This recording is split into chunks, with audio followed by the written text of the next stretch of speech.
सत्वहरूको जीवन शोक विलाप दाह परिदाहले ग्रस्त पारिराखेको जीवन हो। त्यो शोक विलाप दाह परिदाहले ग्रस्त पारिराखेका प्राणीहरूको शोक विलाप दाह परिदाहहरूलाई राम्रैसित हटाउन सक्ने मार्ग पनि एकायनो अयम भिक्खवे मग्गो भिक्षुहरू हो। यही स्मृति भास प्रस्थान भावना नै एउटै मात्र मार्ग हो। दोस्रो प्रतिफल के भयो? शोक विलाप दाह परिदाहहरूलाई अतिक्रमण गर्न सक्ने क्षमता भएको भावना। दुःख दोमनस्सानं अर्थङ्गमाय तेस्रो प्रतिफल हो। जुन हामीहरूमा शारीरिक दुःख हुन्छ, हामीहरूमा मानसिक दुःख हुन्छ, शारीरिक दुःख मानसिक दुःख दुवैलाई अस्तङ्गम गर्ने मेटाउने सखाप पारिदिने क्षमता पनि स्मृति प्रस्थान भावना मार्गमा छ।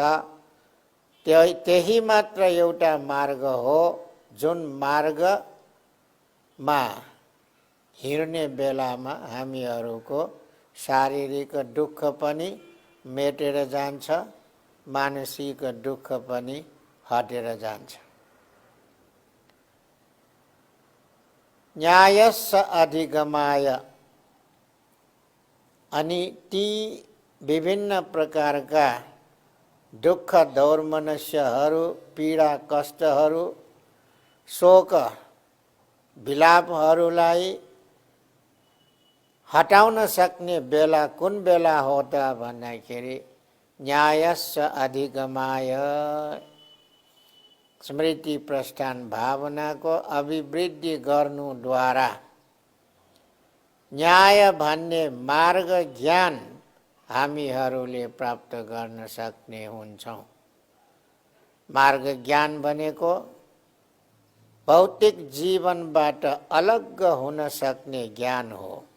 त्यो ज्ञानमा पुग्ने बेलामा मात्रै हामीहरूको दुःख निम्त्याउने विभिन्न प्रकारका क्लेशहरू निर्मूल भएर जान्छ।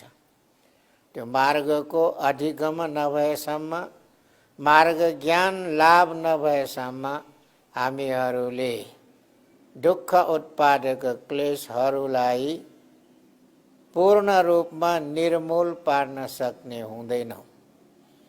त्यसैले यो स्मृति प्रस्थान भावना मार्ग भनेको मार्ग ज्ञान जस्तो लोकोत्तर ज्ञानलाई प्राप्त गर्नको लागि नभई नहुने एउटै मात्र मार्ग हो। कतिवटा प्रतिफल गयो? 4वटा। दुईटा एकै ठाउँमा देखाइराखेको छ। शोकलाई हटाउने, विलापलाई हटाउने, दाह परिदाहलाई हटाउने त्यो दुईटा अङ्ग छ त्यसमा। अनि शारीरिक दुःख भनेको अलग्गै हो, मानसिक दुःख भनेको अलग्गै हो, एउटै होइन। त्यसैले शारीरिक दुःख एउटा अङ्ग भयो, मानसिक दुःख अर्को अङ्ग भयो। कतिवटा भयो? 5वटा भयो। अनि मार्ग ज्ञानलाई उपलब्ध गराउन सक्ने भन्ने बेलामा मार्ग ज्ञान उपलब्ध हुनु 6औं प्रतिफल हो।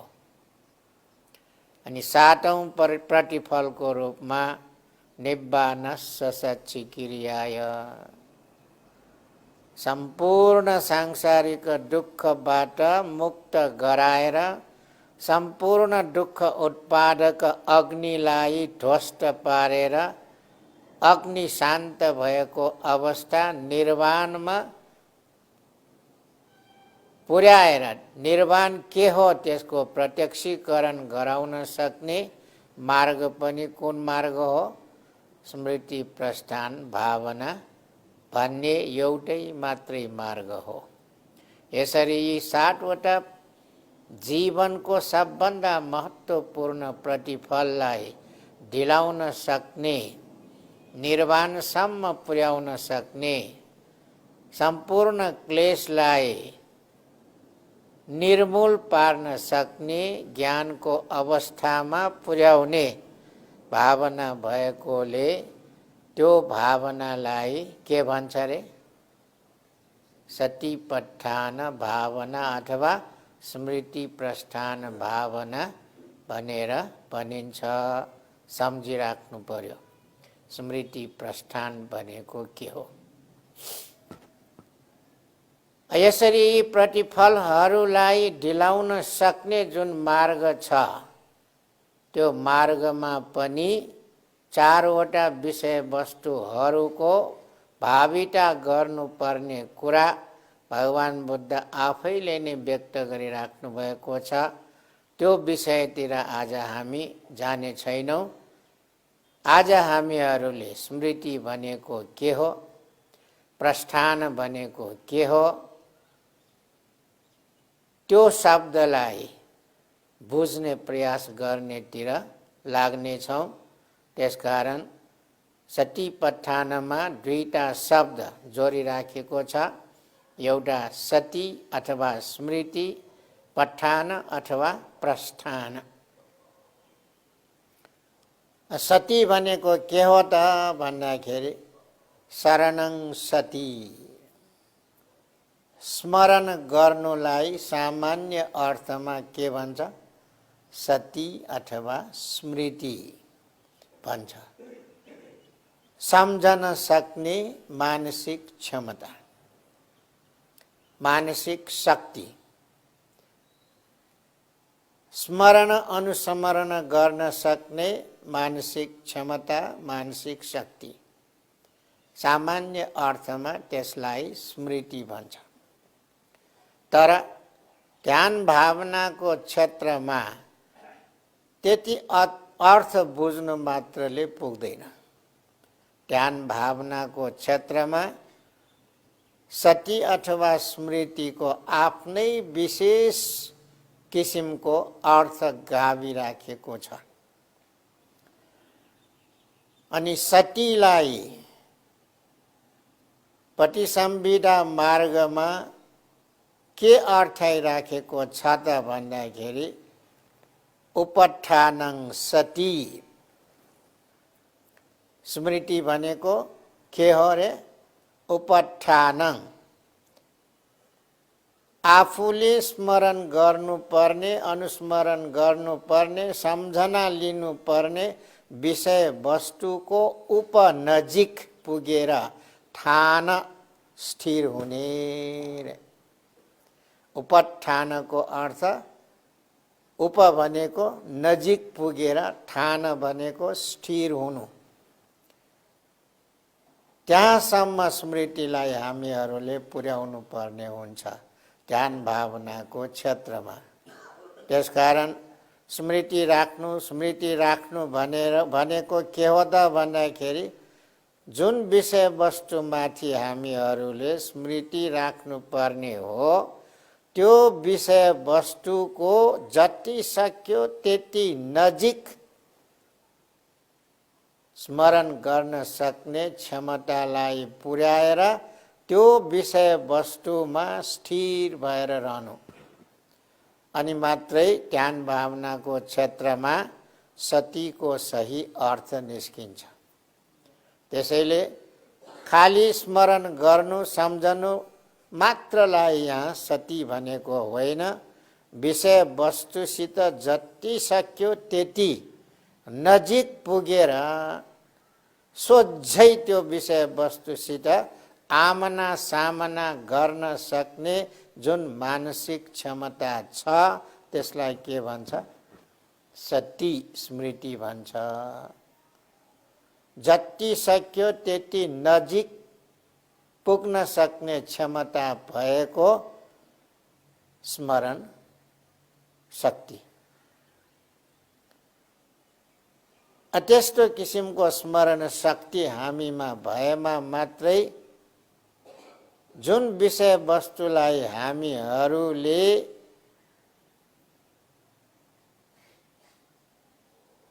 जस्तो छ त्यस्तै देख्नुपर्ने हो, त्यो क्रियालाई सम्पन्न गर्न सक्ने हामी हुन्छौँ। अन्यथा त्यो क्रियालाई हामीहरूले सम्पन्न गर्न सक्ने छैनौँ, पुरा गर्न सक्ने छैनौँ। यहाँ हामीहरूलाई मूल ध्यानको विषय के दिइराखेको छ? पेटको फुल्नु सुक्नु गति, यी दुईवटालाई मूल विषयवस्तुको रूपमा होस राख्नको लागि, स्मृति राख्नको लागि, सम्झनको लागि दिइराखेको छ। सुरुमा हामीहरूले ध्यान सुरु गर्दाखेरि त्यो क्षमताको विकास भएको हुँदैन। यो त सबैलाई नै थाहा हुने कुरा हो। हुँदैन भनेर पटक्कै त्यस किसिमको स्मृति उत्पादन गर्न नसकिने गरिकन खाली बाहिर मात्र माथि मात्र बसेर हामीहरूले विषयवस्तुलाई सम्झन खोज्यो भने जुन स्मृतिको सही अर्थ हो त्यो अर्थको उपयोगिता हुन सक्दैन। त्यो अर्थको सही उपयोगिता नहुनुन्जेलसम्म हामीहरूले फुल्नु भनेको के हो, सुक्नु भनेको के हो, फुल्नुमा के कस्तो किसिमको वास्तविकता छ, यथार्थता छ, सत्यता छ, यथाभूत तत्त्व छ, त्यसलाई हामीहरूले देख्न सक्ने हुँदैन। सुरुमा त हामीहरू शब्दमा मात्रै अल्झिएका हुन्छौँ र बाह्य विषय वस्तुमा मात्रै हामीहरूको स्मृति पुगिराखेको हुन्छ, भित्रैसम्म स्मृति घुसेर गएको हुँदैन। त्यति गर्न नसकुन्जेलसम्म ध्यान भावनामा सफलता पाउन गाह्रो छ।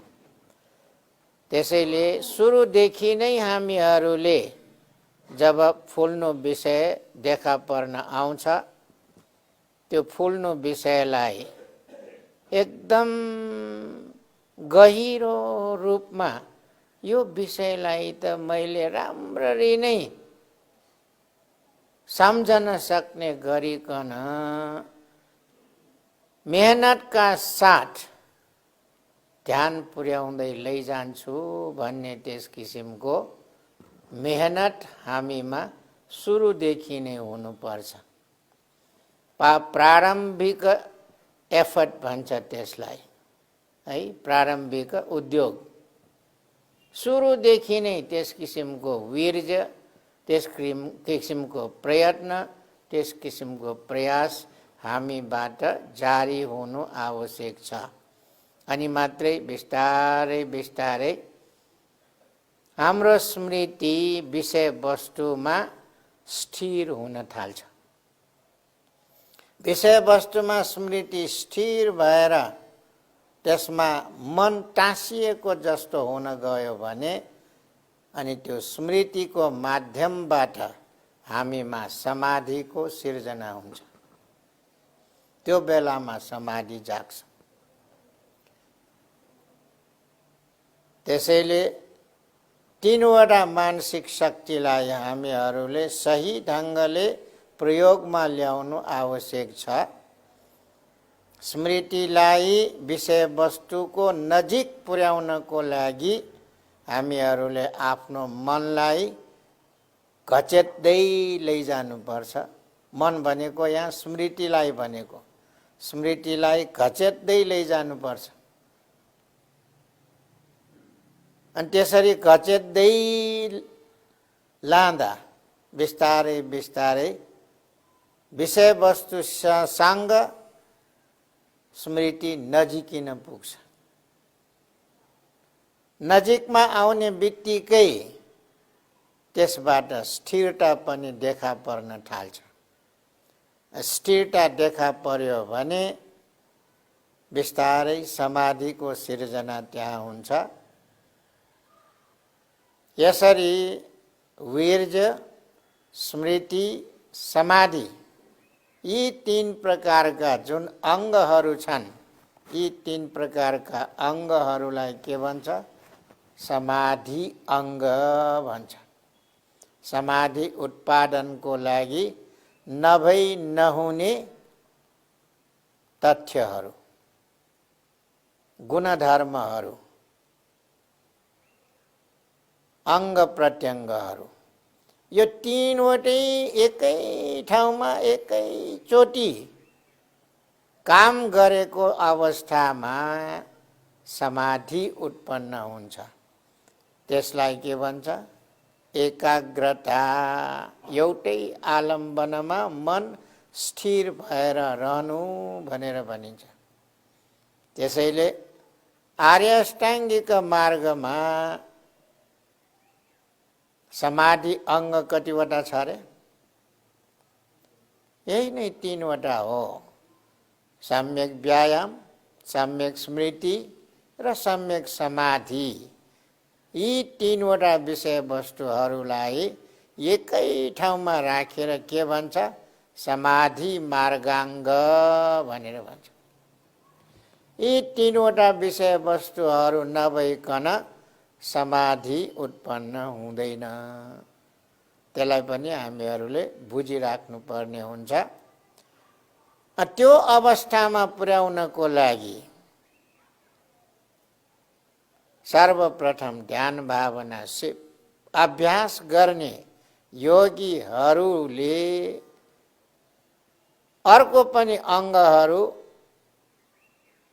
मनमा उब्जाइराख्नु अत्यावश्यक हुन्छ। सर्वप्रथम जुन ध्यान भावना हामीहरूले गर्न गइराखेका हौँ, त्यो ध्यान भावना प्रति के हुनुपर्छ? आस्था हुनुपर्छ। त्यो भावना प्रति आस्था नभइकन, श्रद्धा नभइकन त्यसलाई हामीहरूले पत्यार गर्ने स्वभाव नभइकन ध्यानमा दिलचस्पी उत्पन्न हुँदैन। त्यसैले श्रद्धा पनि सहयोगी गुणधर्म हो। अनि त्यसपछि के गर्नु पर्यो? दिलचस्पी जगाउनु पर्यो। यो ध्यान भावना भनेको साँच्चै नै गर्नुपर्ने जीवनको महत्त्वपूर्ण पाटो हो भनेर हामीहरूले त्यसमा प्रति के गर्नु पर्यो? दिलचस्पी जगाउनु पर्यो। त्यसमाथि हामीहरूले त्यसको महत्त्व बुझेर मनलाई त्यो काम गर्नतिर ढकेल्दै लैजानु पर्यो। त्यसरी मनलाई ढकेल्दै ध्यान भावनातिर मन जगाउँदै, आस्था जगाउँदै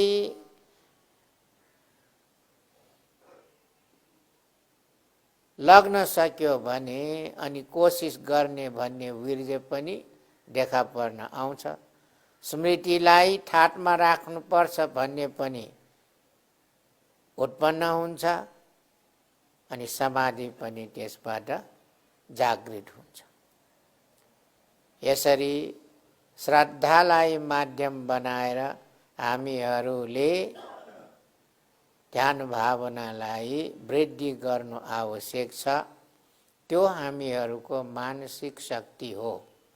त्यसैले भगवान बुद्धले श्रद्धा बलङ भनेर श्रद्धालाई शक्तिशाली मानसिक बलको रूपमा, क्षमताको रूपमा पावरको रूपमा देखाइराख्नु भएको हो।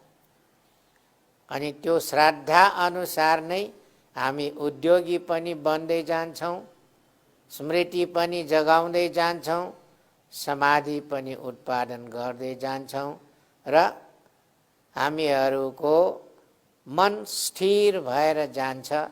जति जति मन स्थिर हुँदै जान्छ त्यति त्यति नै जुन विषयवस्तुलाई हामीहरूले विषयवस्तु बनाइराखेका छौँ त्यो विषयवस्तु पनि स्पष्ट हुन्छ। अनि त्यो विषयवस्तुप्रति जुन बुझ्ने प्रक्रिया छ, जान्ने प्रक्रिया छ, थाहा पाउने प्रक्रिया छ, त्यो मनलाई पनि हामीहरूले देख्न सकेका हुन्छौँ।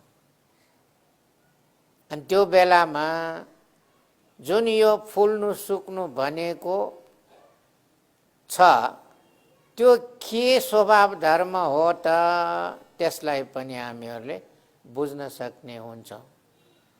फुल्नु भनेको, सुक्नु भनेको कहाँबाट उत्पन्न हुन्छ? हाम्रै शरीरबाट उत्पन्न हुन्छ। अनि शरीर भनेको के हो? धार्मिक शब्दमा त्यसलाई रूप भनेर भनिन्छ। रूप धर्म, भौतिक स्वभाव धर्म, भौतिक तत्व। त्यसैले फुल्नु सुक्नु भनेको भौतिक तत्व रूप स्वभाव हो। त्यो रूप स्वभावमा जान्न सक्ने कुनै किसिमको क्षमता छैन। रूप स्वभावले केही पनि जानकारी प्राप्त हुँदैन। त्यो जड स्वभाव जस्तो भइराख्छ। अनि त्यसलाई जान्ने काम केले गर्छ त भन्दाखेरि फुलेर आएको बेलामा फुल्दैछ भनेर जुन हामीहरूले जानिराखेका हुन्छौँ, बुझिराखेका हुन्छौँ, त्यो जान्नु बुझ्नुलाई के भन्छ? नाम धर्म। नाम धर्ममा बुझ्ने क्षमता छ। किनभने नाम धर्म मानसिक शक्ति हो। नाम धर्मले सबै कुरा थाहा पाइराखेको हुन्छ, तर रूप धर्ममा त्यसरी थाहा पाउने क्षमता हुँदैन। त्यसैले फुल्नु सुक्नु भनेको रूप तत्व हो। फुल्दैछ सुक्दैछ भनेर थाहा पाउन सकेको नाम तत्व हो अथवा नाम स्वभाव हो। नाम स्वभावले बुझ्ने काम गर्दछ। रूप स्वभाव त्यो बुझ्नको लागि माध्यम मात्र बन्न सक्दछ। त्यसरी हामीहरूले बुझेको खण्डमा फुल्नु सुक्नु भनेको अर्कै विषय हो। त्यो फुल्नु सुक्नुलाई जान्ने स्वभाव भनेको अर्कै किसिमको हो, एउटै होइन। तर हामीहरूको दैनिक जीवनमा हामीहरूले के ठानिराखेका छौँ? फुल्नु सुक्नु पनि त्यही हो, फुल्छ फुल्दैछ सुक्दैछ भनेर जानिराखेको पनि त्यसैले हो। त्यो हामीहरूको के छ? सामान्यतया बुझिराख्ने स्वभाव हो।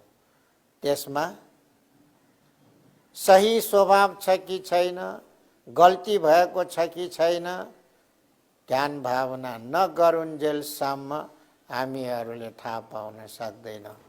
ध्यान भावना गरेमा मात्रै त्यो स्वभावलाई हामीहरूले छुट्याएर बुझ्न सक्ने, थाहा पाउन सक्ने, जान्न सक्ने, अनुभव गर्न सक्ने हुन्छौँ।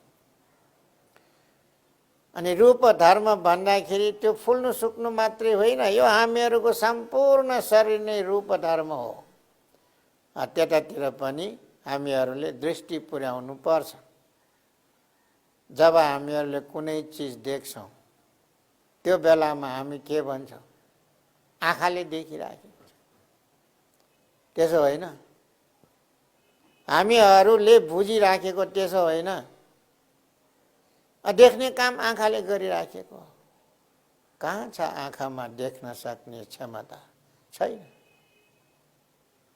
जब देख्नुपर्ने विषयवस्तु अगाडि आउँछ अनि हामीहरूको आँखामा चक्षु प्रसाद भन्ने रूप तत्त्व छ,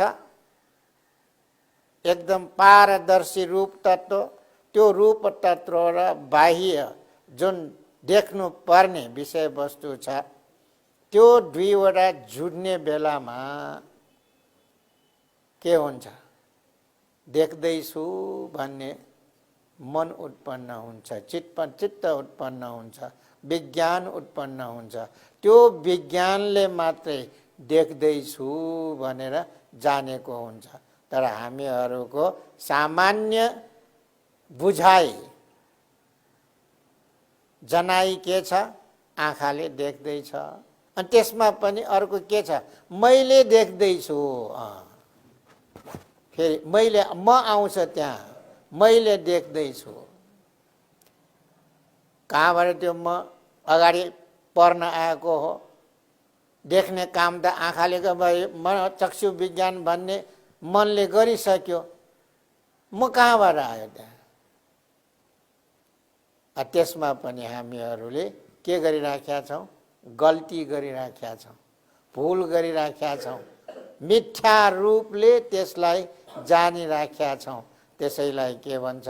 मिथ्या दृष्टि।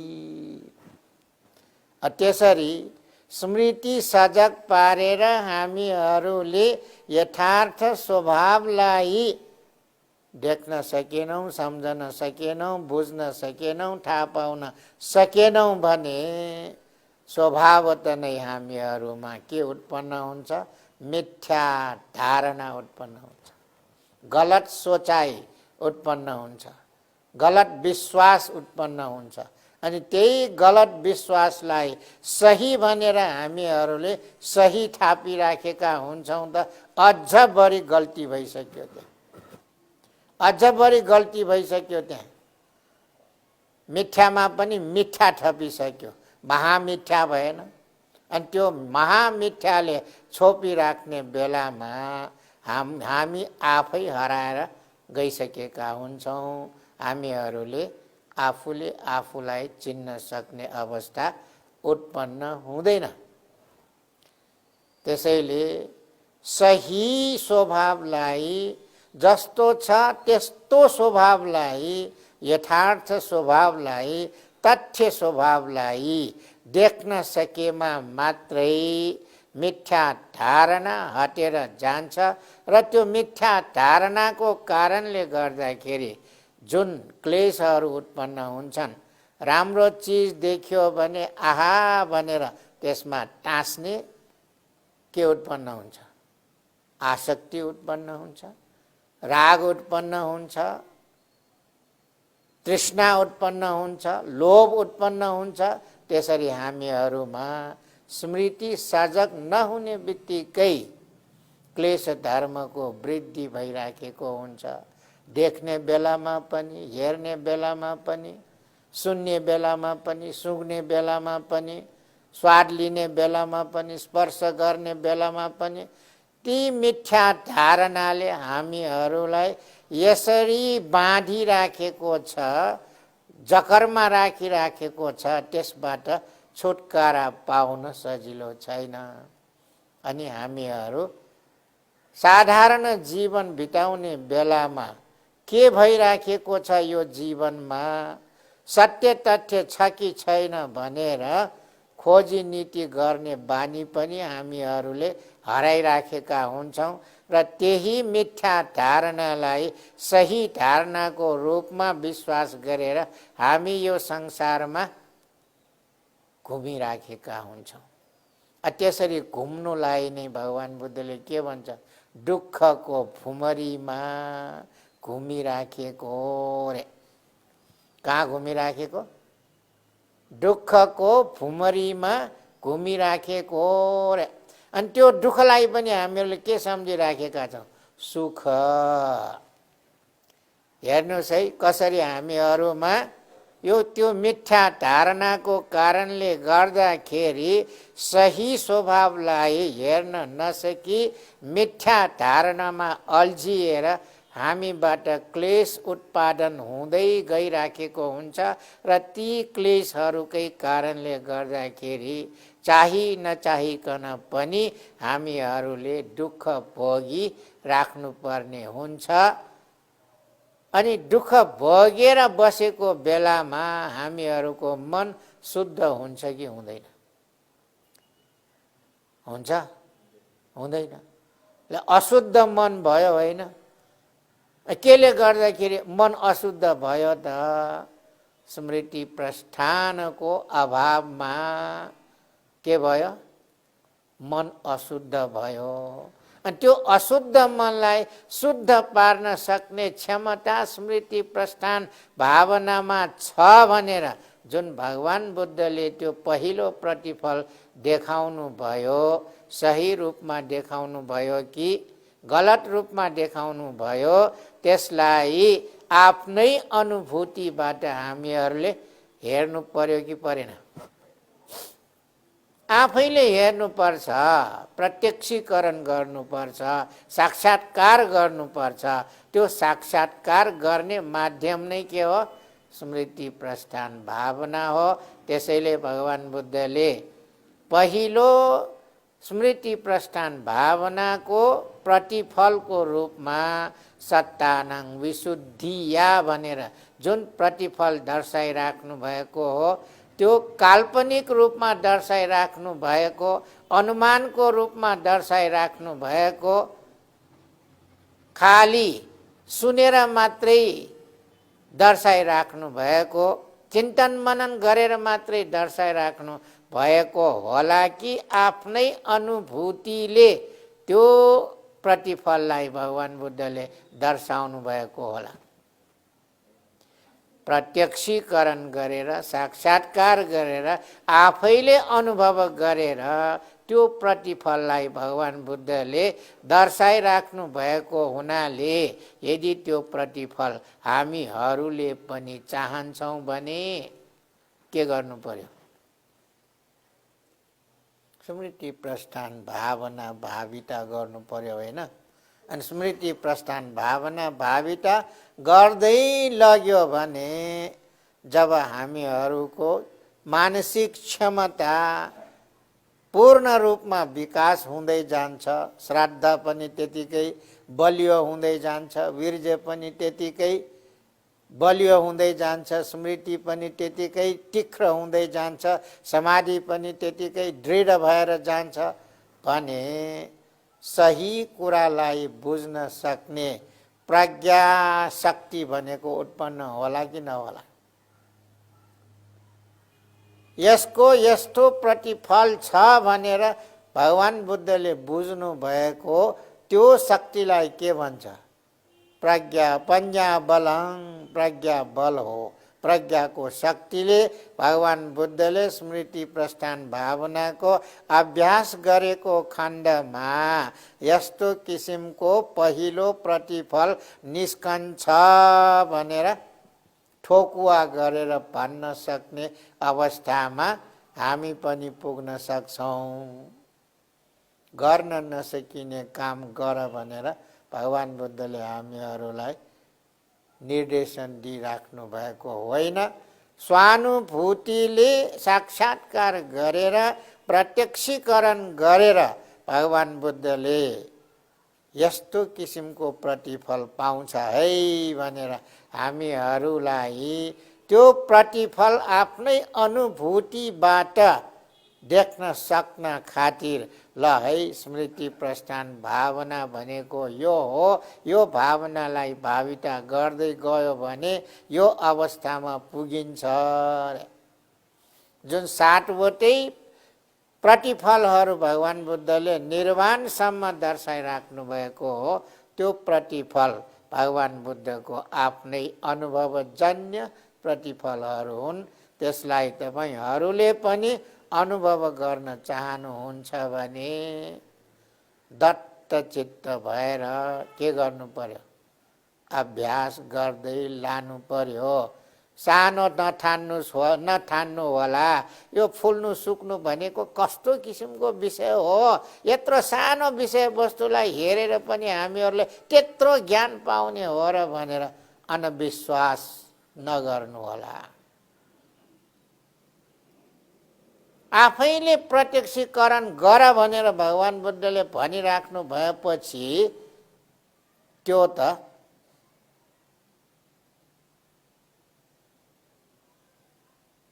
अरूले भनेर मात्रै विश्वास गर्नुपर्ने, कल्पनाको भरमा विश्वास गर्नुपर्ने, अनुमानको भरमा विश्वास गर्नुपर्ने, सामान्य किसिमले चिन्तन मनन गरेर मात्रै विश्वास गर्नुपर्ने भएन नि त।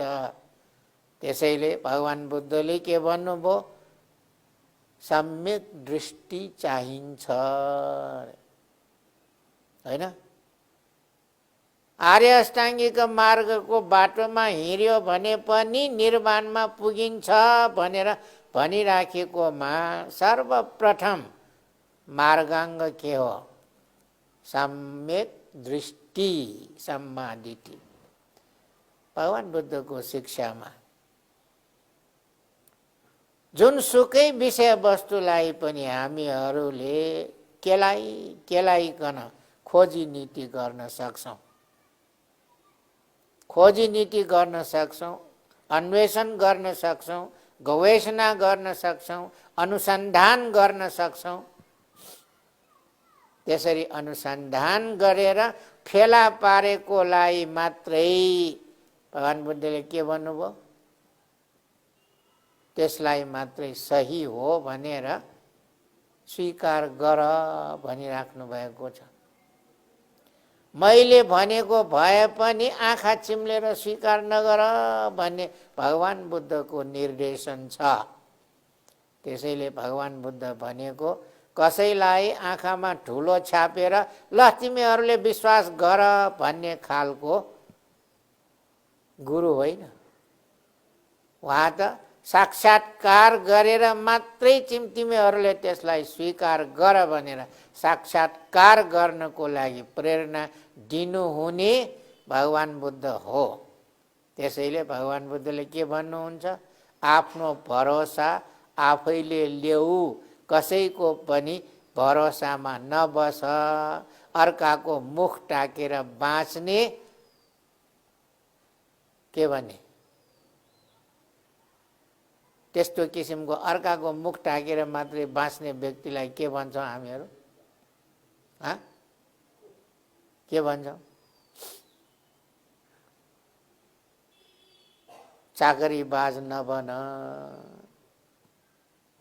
अर्काको मुख टाक्यो भने के बन्नुपर्छ, चाकरीबाज बन्नुपर्छ हामीहरू। त्यसैले त हाम्रो चाकरी गर्नको लागि के गर्छौँ हामीहरूले धर्मको नाम दिएर त्यो चाकरी परम्परालाई यति बलियो पारिराखेका छौँ कि भनेर साध्य छैन। ज्ञा चोयाचना न्या बछि क्याउ जा भन्छ होइन, ज्ञा चोयाचना न्या बछि क्याउ जा मात्रै गर्न हामीहरूलाई मन लाग्छ, आफैले प्रयास गरेर केही गर्न चाहिँ मन लाग्दैन। अनि भो प्रभु भन्नुपर्ने अवस्थामा हामी जहिले पनि पुगिराखेका हुन्छौँ। आत्मविश्वास लिएर आफ्नो भरोसामा आफू उभिने क्षमता चाहिँ हामीहरूमा छैन। अरूको श्वासमा बाँच्न खोज्ने मान्छेहरू हो, तर भगवान बुद्धलाई त्यो पटक्कै मन पर्दैन। त्यसैले भगवान बुद्धले काम गर भन्नुहुन्छ, हात थापेर नबस रे है। के भनेको हात थापेर नबस भनेको, वरदानमुखी नबन भनेको। अहिले त हामी के छौँ, वरदानमुखी छौँ, भो प्रभु भनेर हातमा पसार्दै केही देऊ न भनेर माग्ने मात्रै काम गरिराखेका हुन्छौँ। त्यो काम चाहिँ भगवान बुद्धको शिक्षालाई मान्ने व्यक्तिहरूको काम होइन। त्यस किसिमको प्रवृत्तिबाट हामीहरू टाढिएर प्रत्यक्षीकरणको बाटोतिर हामी लाग्नुपर्ने भएकोले भगवान बुद्धले यो स्मृति प्रस्थान भावनालाई त्यतिको महत्त्व दिनु भएर हामीहरूलाई ध्यान गर ध्यान गर ध्यान गर भनेर भनिराख्नु भएको। अनि त्यो कुरा सही थापेर हामीहरूले दत्तचित्त भएर काम गर्दै गयौँ भने हामी सही ठाउँमा पुग्नेछौँ। त्यसो होइन भने जहिले पनि संसारको दुःखको भुमरीमा घुम्दै घुम्दै भुमरीमा पर्दै पर्दै दुःख भोगेर बस्नुपर्ने अवस्थामा हामी रहनेछौँ। त्यसबाट मुक्ति पाउन सक्ने क्षमता हामीमा हुँदैन। त्यस किसिमको क्षमता वृद्धि गर्नको लागि त्यसैले आज हामीहरू यहाँ के गर्न आएको? स्मृति प्रस्थान विपස්සना भावना गर्छु भनेर अठोट लिएर आएको होइन। अब त्यो अठोट लिएर आएपछि त्यसलाई पुरा गर्नुपर्छ भन्ने भावना पनि हामीहरूले जगाउँदै लानु पर्यो नि। राम्रो प्रतिफल पाउन चाहन्छ भने अलिअलि दुःख त भोग्नै पर्छ होइन। तर भगवान बुद्धले शरीर दाह गर भन्ने शिक्षा दिनुभएको छैन। सही दृष्टि राखेर सही स्वभावलाई पहिचान गर्नको लागि अनुभव गर्नको लागि आफ्नो अनुभूतिमा उतार्नको लागि दुःख भनेको के हो त्यसलाई पनि अनुभवले बुझ्नु पर्यो होइन। यो शरीर भएपछि त दुःख छ भनेर हामीहरूले बुझिराख्नु पर्यो नि। अनि कस्तो कस्तो किसिमको दुःख छ त यो शरीरमा, ध्यान बस्ने बेलामा मात्रै त्यो थाहा पाउन सकिन्छ। कस्तो कस्तो किसिमको दुःख देख्नमा आउँछ। सारा शरीरमा कटकटाउने दुःख पनि आउँछ, चिलाउने दुःख पनि आउँछ, टन्किने दुःख पनि आउँछ, कसिने दुःख पनि आउँछ, आछा आछा पार्ने दुःख पनि आउँछ, आफू आफू पार्ने दुःख पनि आउँछ, पोल्यो पोल्यो भन्नुपर्ने दुःख पनि आउँछ। सबै किसिमको दुःख आउँछ यो शरीरमा। किन? यो शरीर रूप धातु स्वभावहरूले बनिराखेको शरीर हो। यो शरीरमा पृथ्वी धातु छ, आपस धातु छ, वायु धातु छ, तेजस धातु छ। अनि तेजस धातु अनुभवमा उत्रिने बेलामा के अनुभव हुन्छ त? पोल्यो पोल्यो पोल्यो पोल्यो भन्नुपर्ने अनुभव हुन्छ नि त। अनि त्यसलाई यो धातु स्वभाव रहेछ भनेर त्यो धातु स्वभावलाई बुझेको खण्डमा त्यो धातु स्वभावको कारणले मात्रै यो पोल्ने स्थिति यो शरीरमा उब्जेको हो भनेर सही रूपमा बुझेको खण्डमा त्यसबाट मलाई झिकेर फालिदिएको छ भने त्यो पोल्नुले हामीहरूलाई शास्ति गर्दैन। अहिले त के हुन्छ, अलिकति पोलेर आए पनि आपा पोल्यो पोल्यो पोल्यो पोल्यो पोल्यो पोल्यो, सहनै सकिन, मलाई पोल्यो मलाई पोल्यो। त्यो मलाइले झन् झन् पोल्दै आउँछ। त्यो मलाई झिकेर फालिदियो भने पोल्नु मात्रै हुन्छ त्यहाँ। यो त तेजस धातुको स्वभाव पो रहेछ। मेरो शरीर नै त्यसले बनेको भएपछि त त्यो पोल्ने स्वभाव त यो शरीरमा देखा पर्ने त पक्कै भयो। कहिलेकाहीँ कक्रक्क परेर दुखेर आउँछ है। अनि त्यो कक्रक्क परेर दुखेर आएको केले गर्दाखेरि हामीहरूको शरीरमा पृथ्वी धातु छ। पृथ्वी धातुको स्वभाव नै खस्रो, मुलायम है, डरो, सारो अनुभूति गराउने न हो पृथ्वी धातुले। अनि त्यो पृथ्वी धातु हामीहरूले अनुभव गरिरहेको बेलामा आपा कस्तो कक्रक्क परेर आएको, श्वास नै फेर्न गाह्रो पर्यो। अनुभव भएर आउँछ, सही रूपमा अनुभव भएर आउँछ। यो त पृथ्वी धातुको स्वभावले पो त यसरी भएको रहेछ भनेर बुझ्यो भने के भयो? पृथ्वी धातुले यस्तो यस्तो स्वभाव पो देखाउँदो रहेछ। अहिले मैले थाहा पाएँ पृथ्वी धातु के हो भनेर, किन? मैले आफैले अनुभव गरेँ। आफ्नो अनुभूतिमा आयो, सुनेर मात्रै होइन, पढेर मात्रै होइन। किताबमा पनि त भन्छ नि, धर्मग्रन्थमा, पृथ्वी धातुमा कडाइपन छ, नरमपन छ, सारोपन छ। त्यो सारोपन, कडापन, नरमपनलाई आफैले अनुभव गर्नु परेन? ध्यान गर्ने बेलामा त्यो जम्मै आउँछ। अनि कहिलेकाहीँ के हुन्छ, डल्लो डल्लो परेर ठिस्को ठिस्को भएर एक ढिक्का जस्तो भएर देखा पर्न आउँछ। अनि त्यसमा गरुङ्गोपन पनि हुन्छ। अम्मम्म, सासै फेर्न गाह्रो भयो, कस्तो ढिक्का परेर आएको। ढिक्को पार्ने स्वभाव केमा छ? आपस धातुमा ढिक्को पार्ने स्वभाव छ। त्यो त हामीहरूले जहिले पनि, विशेष रूपमा हाम्रा उपासिकाहरूले त जहिले पनि थाहा पाइराखेको हो नि।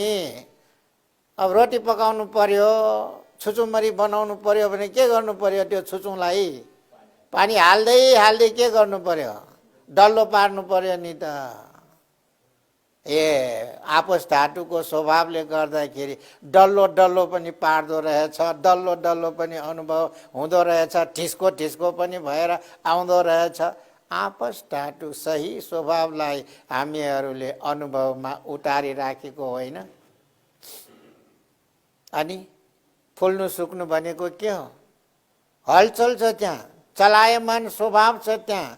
अनि वायु धातुले के पनि गर्छ? अडेस दिएको जस्तो पनि स्वभाव वायु धातुमा छ। हामीहरू यसरी ठिग्रिङ्ग बस्न सकिएको केले हो? वायु धातुले हामीहरूलाई के गरिराखेको छ? सपोर्ट दिइराखेको छ। त्यसैले मात्रै हामीहरू यसरी बस्न सकेको। वायु धातुको सपोर्ट छैन भने ग्वाङज्याङ र ग्वाङऱ्याङ र पल्टिहाल्छ। हो।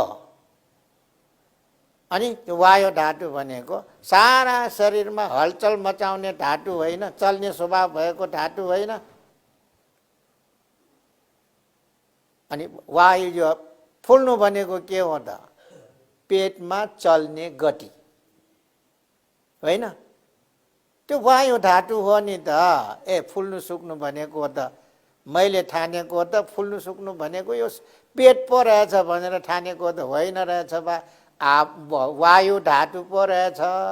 ल हेर, धातु स्वभाव पनि प्रत्यक्षीकरण भएन, अनुभवमा आएन। यो चारै धातु स्वभावहरू हामीहरूले ध्यानमा बस्ने बेलामा जस्तो छ त्यस्तै देखा पर्न आउँछ। त्यसलाई हामीहरूले जबसम्म बुझ्न सकेका हुँदैनौँ, ल बा मलाई त धेरै नै शास्ति भयो, दुःख भयो, कटकटायो, चिलायो, यहाँ दुख्यो त्यहाँ दुख्यो, यहाँ ठिक्को पर्यो त्यहाँ ठिक्को पर्यो, यहाँ तन्कियो त्यहाँ तन्कियो। कसलाई तन्कियो? मलाई तन्कियो। म आउँछ त्यहाँ। जबसम्म त्यो मन अगाडि आएर हामीहरूलाई म भन भनेर भनाउँदै गर्छ, त्यो बेलासम्म हामीहरूमा सहन सक्ने क्षमताको उत्पादन हुँदैन। त्यसलाई पनि स्मृति राखेर नै के गर्नु पर्यो? बुझ्नु पर्यो। स्मृति राखेर नै बुझ्नु पर्यो, सम्झेर नै त्यसलाई बुझ्नु पर्यो, देखेर नै त्यसलाई बुझ्नु पर्यो, थाहा पाएर नै त्यसलाई बुझ्नु पर्यो। अनि त्यसलाई थाहा पाउनको लागि टाढा टाढा बसेर थाहा पाउनु हो कि नजिकमा पुगेर थाहा पाउनु पर्यो? यथार्थतालाई देख्नको लागि त नजिकमा पुग्नु पर्यो नि। त्यसैले स्मृति के हो? विषयवस्तुको सबभन्दा नजिकमा पुगेर विषयवस्तुमा स्थिर भएर बस्ने, त्यसलाई के भन्छ? स्मृति। ल आज तपाईँहरूलाई यतिकैले नै स्मृति शब्दको अर्थ मैले तपाईँहरूलाई भने, त्यसलाई सम्झनुहोस्। अनि त्यो स्मृति भनेको मानसिक तत्त्व, मानसिक स्वभाव, मानसिक शक्ति कति बलियो रहेछ, त्यसले के जानकारी दिँदो रहेछ भन्ने कुरालाई पनि तपाईहरुले आफैले महसुस गर्ने प्रयास गर्दै जानुस्। जति जति स्मृतिलाई नजिक पारेर हामीहरूले देख्न सक्ने क्षमता वृद्धि गर्दै लैजान्छौँ, त्यति त्यति नै हामीहरूमा यथार्थ स्वभावको ज्ञान हुँदै आउँछ। त्यो पनि अनुमानजन्य ज्ञान नभइकन, काल्पनिक जन्य ज्ञान नभइकन प्रत्यक्ष अनुभूतिको ज्ञान उत्पन्न हुन्छ। त्यसबाट जब यथार्थतालाई बुझिन्छ त मनमा विकार उत्पन्न हुँदैन, मन क्लेशबाट अलग हुन्छ।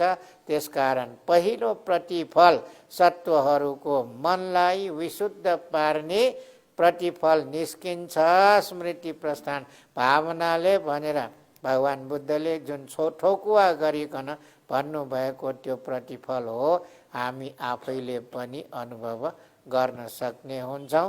त्यसरी अनुभूतिमा उतार्दै प्रत्यक्ष ज्ञानको अभिवृद्धि सबैले गर्न सकुन् भन्ने शुभकामनाका साथ आजको यो प्रवचन यही टुङ्ग्याउँछु।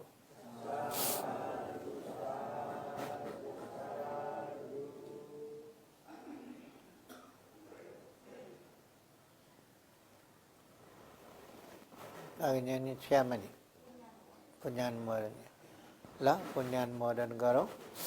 इदं नो ज्ञातिनं होतु सुखिता होन्तु ज्ञातयो।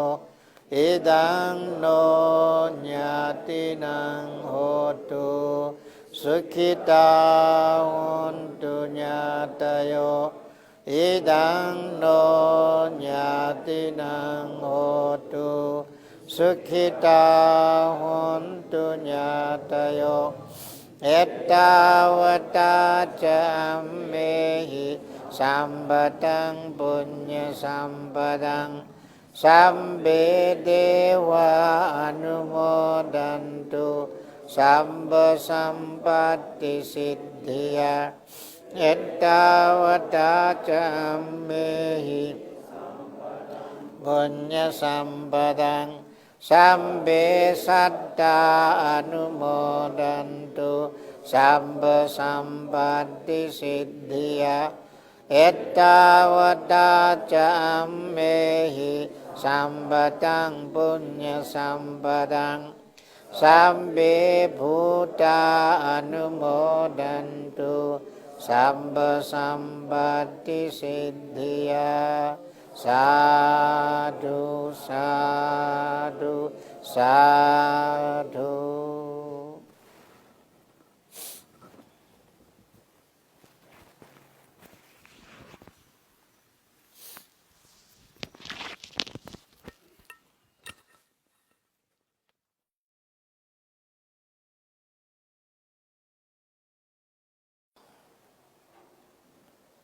श्रामणेर भिक्षु श्रामणेर शीलवती साधक साधिकाहरू